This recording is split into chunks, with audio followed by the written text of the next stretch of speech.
What's up mga ka-Yellowback Studio? O ayan, another day, another newborn photo session tayo dito sa studio. Meet Zachary Gabriel. Ha? Nakita nyo na yung team niya, di ba? So ito, family shoot na. Nabanggit sa akin ni Daddy, kaya table tennis yung kanyang team na napili. Definitely player ng table tennis si Daddy ng kanyang kabataan. At ito nga, join kanina, di ba? Ang kanyang ate. So ito, family shoot na tayo. So dito sa Yellowback Studio, tandaan, kayo ang mamimili ng inyong gustong team. And also, I always want to remind you na within 7 to 14 days, ito yung best time to shoot newborn. Ayan, ganda-ganda sila nung nakita nila yung unang set.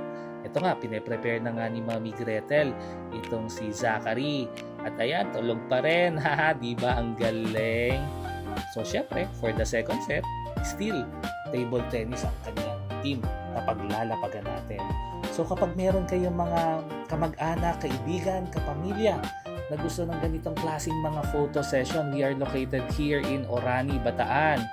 Don't worry sa safety ng inyong mga babies.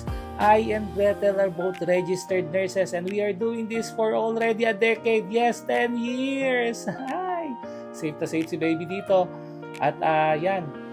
Ayan, no? Saya ng photoshoot na to. Ang dali lang kasi tulog ang baby.